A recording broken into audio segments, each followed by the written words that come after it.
Dicen que en lo más profundo de las montañas de Veracruz, entre los susurros del viento y las sombras de los árboles, habita una presencia que no perdona. Un hombre hizo un pacto para salvar a su familia, pero lo que ofreció a cambio lo condenó para siempre.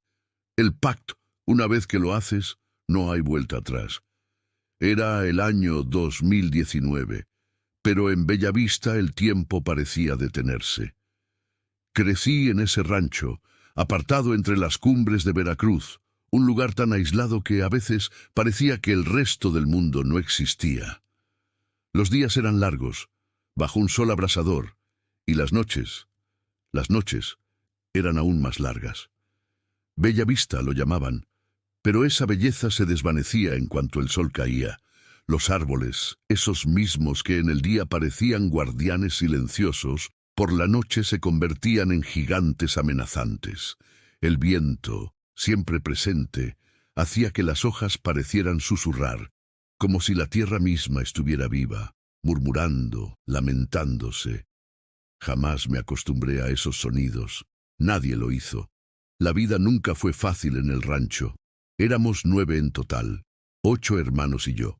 En aquellos días, tener tantos hijos no era raro, aunque ahora, incluso en lugares tan remotos como Bellavista, se veía con desdén.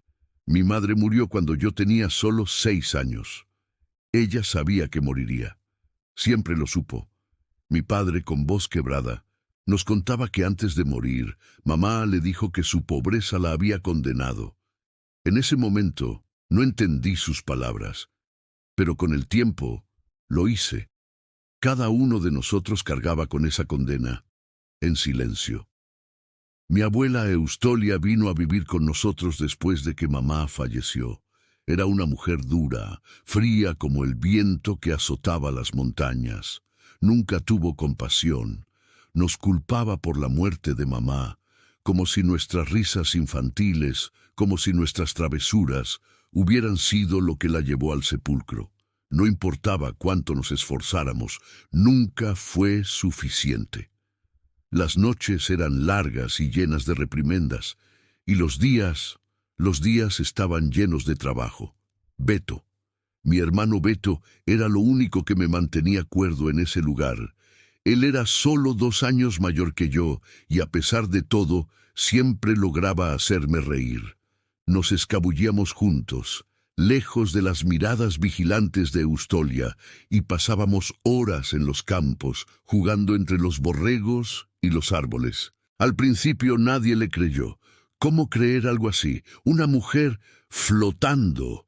Era absurdo, pero Beto no era del tipo que inventaba historias, y su miedo era real. Yo podía verlo en sus ojos. Cada vez que hablaba de ella, su voz se quebraba. Decía que ella lo miraba, que sus ojos estaban vacíos, como 2 pozos negros que lo devoraban, y Tommy, nuestro pequeño perro, aullaba cada vez que la veía, como si supiera algo que nosotros no podíamos comprender. Mi abuela no tenía paciencia para las historias de Beto. Cada vez que llegaba corriendo, lo golpeaba con lo primero que tenía a mano, un cable, una rama. «Deja de ser un cobarde», le gritaba mientras lo obligaba a volver al campo. Los animales no pueden quedarse solos, pero ninguno de nosotros quería ir con él. Ninguno quería enfrentarse a esa cosa. Así pasaron los años. Beto seguía viendo a la mujer, pero la vida continuaba. Mi padre encontró un trabajo mejor, y las cosas empezaron a mejorar. Sin embargo, esa sombra que pendía sobre Beto nunca desapareció. No importaba cuánto tiempo pasara, siempre estaba ahí, rondándolo. Hasta que todo cambió.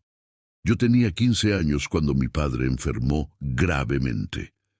La situación era desesperada. El hospital quedaba muy lejos, y la operación que necesitaba era impagable para nosotros. Ver a mi padre agonizar, atrapado en ese cuerpo que se deterioraba día tras día, era una tortura que ninguno de nosotros estaba preparado para soportar. Beto desapareció por varias horas una noche. Nadie sabía a dónde había ido.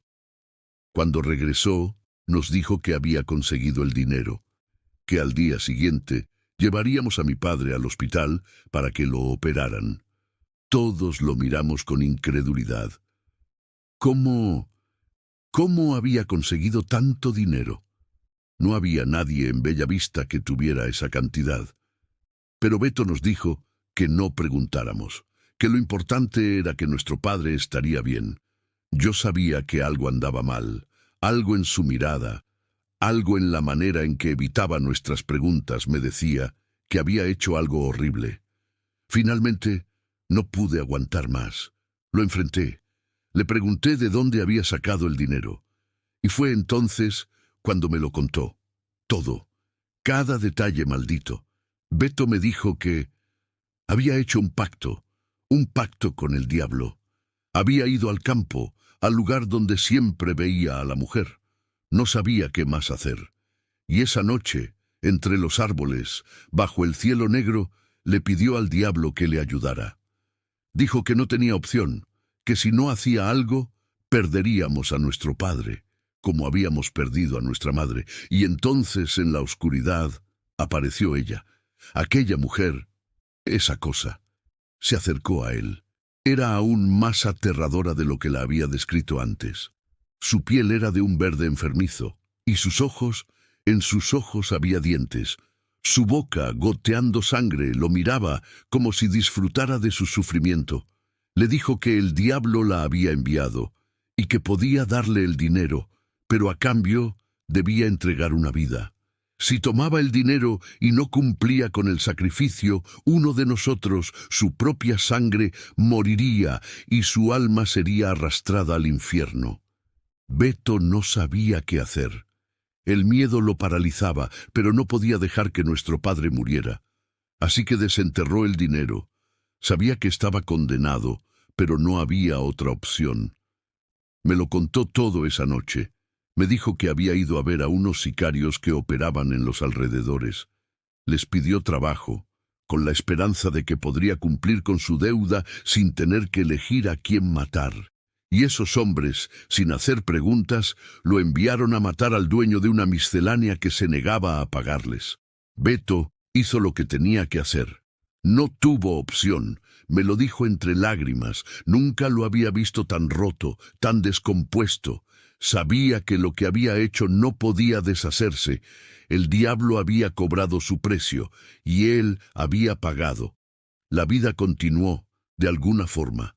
Nuestro padre se recuperó, pero Beto nunca volvió a ser el mismo. Sus ojos, esos que antes brillaban con vida y energía, se apagaron.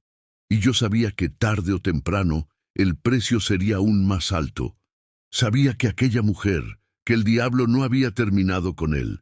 Aún hoy, cuando voy a Bellavista y lo veo, sé que sigue atrapado, y sé que un día la deuda será cobrada.